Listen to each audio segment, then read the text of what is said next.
When the Japanese bombed Pearl Harbor, I was a freshman in high school. It was either be drafted or enlist, and so I wanted to go into the Navy. So my mother and I went downtown Chicago and I enlisted. I was looking forward to it, actually. I don't think any of us went in with the idea that we were going to be injured or died in the service. We actually went in to defeat the Japanese and defend our country. The Franklin was, of course, one of the largest carriers during the war. There were approximately 5,000 men, and it was like a little city. I was on watch on the 40 millimeter gun just above the captain's bridge. We saw this plane come out of a cloud and swoop over the flight deck. There was a terrific explosion, of course, and then everything seemed very quiet for a few seconds.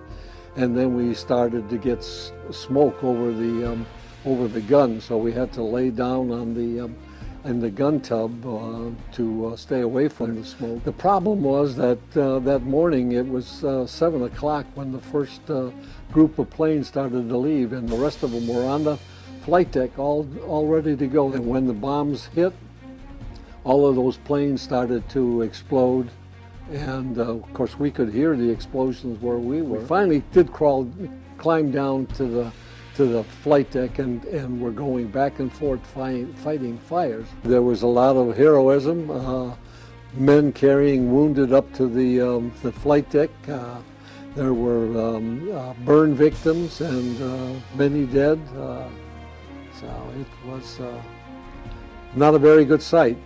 We had a chaplain that had just come aboard the ship about a week before, 2 weeks before, and he was all over the ship and fighting fire and giving last rites, and he even went so far as to defuse a bomb that had came off one of those planes, and for that he received the Medal of Honor.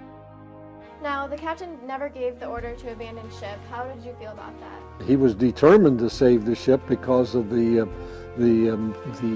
crew that was down below and trapped, and he said he was not going to do it until he saved those people, and he actually did save the ship. In fact, the ship was known as the ship that wouldn't die. In the group that I was with, they requested people to go down and fight fire on the hangar deck, and that's where we were finally trapped and had to abandon ship.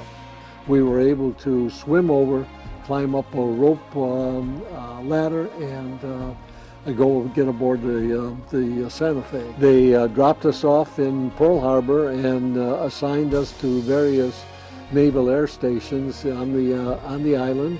In fact, I ended up at Kaneohe Naval Air Station, and that's where I made my aviation storekeeper rate. So when you see all of that, the bodies and the bleeding and it just you just say war is hell, and it is. There were so many different things that we learned. We actually became men in the service. Like you hear so many of them say, I wouldn't give up the experience, but I wouldn't want to live through it again.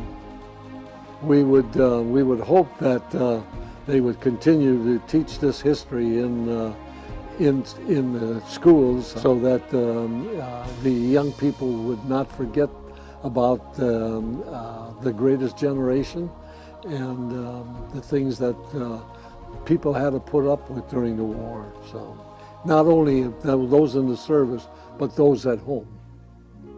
Thank you, and thank you so much for your service to our country. Thank you.